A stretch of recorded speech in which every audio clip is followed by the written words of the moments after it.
I have looked all over this office, and yet I cannot find even one when I know that we used to have a whole stack of them. Oh, well, it comes as no surprise. I probably destroyed all of them years ago. They were, after all, evidence. Let me tell you a little story. Your late punk's auntie, very unfortunately for the bulk of her life, suffered from severe clinical depression, so much so that very early on she was prescribed the antidepressant drug Prozac. And when I say early on, this is because it was at an interval where that drug had only just been introduced to the public.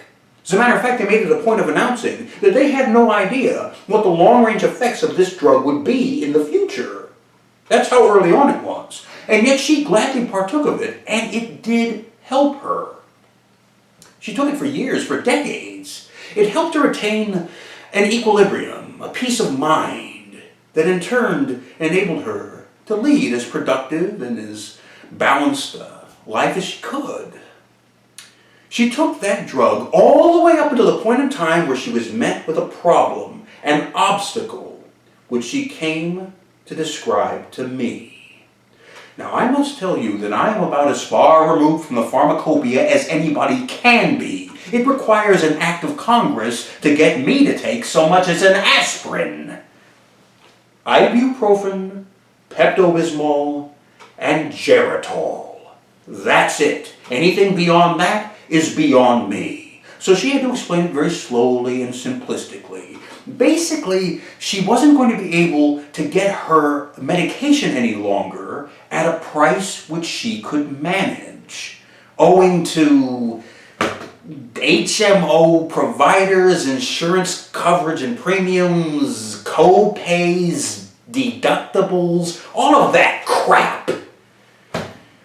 And she was very upset about this. And she brought with her this single little slip of paper, and she said, "This is it. This is the end of the line.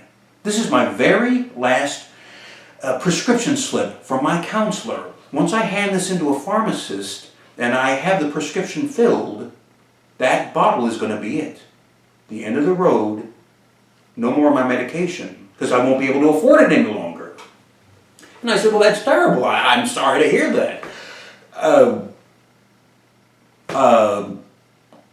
Is there something I can do to help?" She says, "Maybe. I have an idea. Take a look at the prescription slip." So I took it and I gave it the once over. You got the name of the doctor, the address, telephone number of his practice, a little logo, name of the drug, the dosage, milligrams, all that kind of thing. A bunch of little squiggly lines. Oh, that's Latin. Yeah. You remember all the old drugstores and apothecaries that have the mortar and pestle out in front on the sign, and it also had that great big letter R with the X.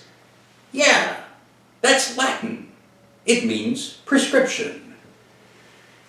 Pharmacists and doctors, all these insiders, they use those kinds of Latin hieroglyphics, sort of insider's knowledge that makes sense to all of them, but looks like so much chicken scratches to anyone on the outside. Yeah, all right. Well, what about this thing?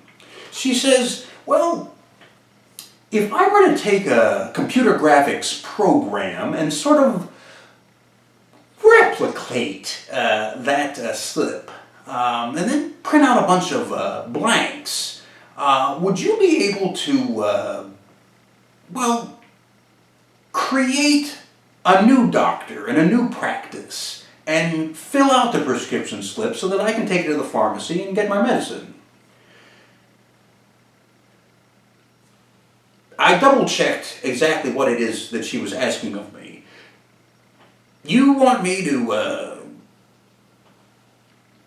conjure up a fake doctor and a fake practice, and then you want me to impersonate this doctor and render a signature in his name. Basically, you want me to forge prescription slips for you? She says, "Well, yes." I said, "Okay, sure. How soon do we need to get started?" And true enough, she made a little template of the prescription slip, and she printed out a bunch of blanks and she brought them to me, and we created a doctor and fictitious practice, a dummy address and telephone number, and from that point forward I started forging all of her prescription slips. And then she took these slips to the pharmacy and she got her medication. It was a win-win situation. The pharmacist got what he wanted and she got what she needed. Win-win. We did that for years. All the way up until the point in time where she ran into another obstacle. I don't remember the specifics, but it was another little bureaucratic stumbling block. And from that point forward, she needed to go to a different pharmacy to get the lower price. And so she came to me and asked me to fill out another prescription slip. And she said, this time I'm going to have to take it to this new pharmacy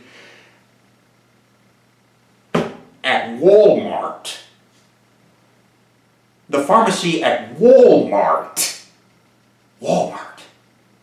where the question of the IQs and inbreeding amongst the customers is outmatched by that of the employees. Yeah, Walmart. And she took it there, and would you credit it, this hulking, semi-literate Neanderthal behind the counter took the prescription slip, looked it over, and then read her the riot act.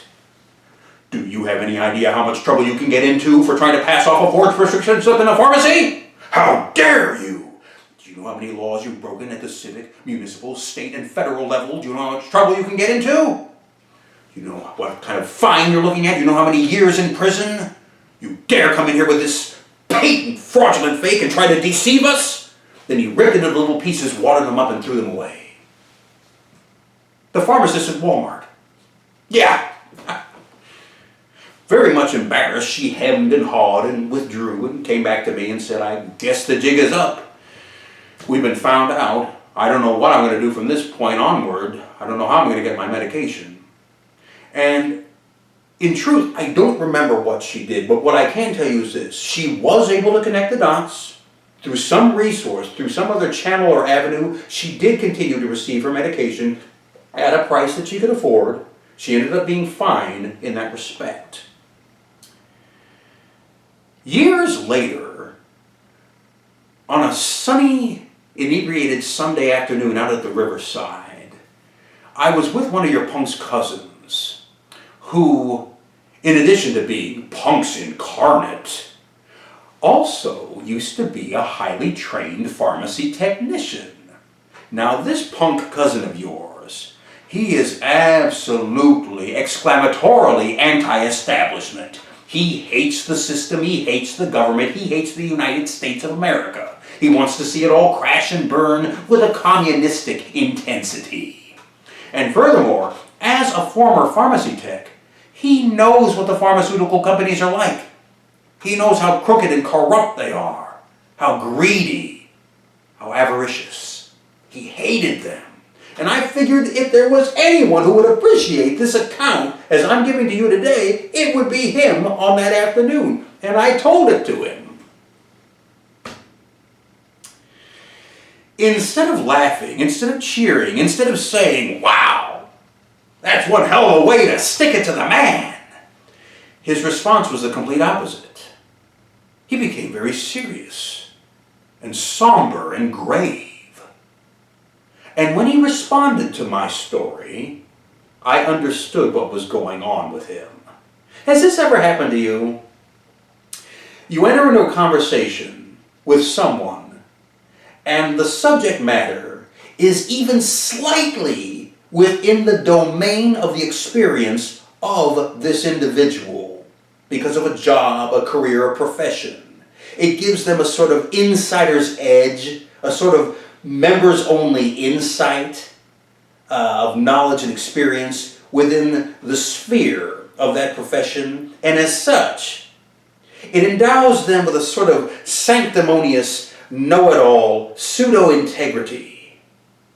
Yes, it triggered that in him, and his attitude became one of being offended, as if we had offended his retroactive professional integrity. And not only his, but that of every other pharmacist out there, including the jackass at Walmart. We had offended all of them by passing off these fake prescription slips. And he said to me, well, you know, that pharmacist at Walmart was right. Do you even know how many laws you broke? State and federal? Do you know the fine that you could be charged? Do you know how many years you could wind up in prison? Yeah. Basically, what you did was wrong. That was his response to my account. Here is my response to his response. I don't care. And then I laughed and I laughed. I laughed and I laughed. Kind of like this. Not so much like this. And not so much like this. No, it was more or less like this.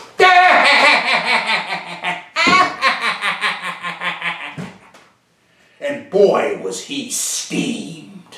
And boy, did that feel good.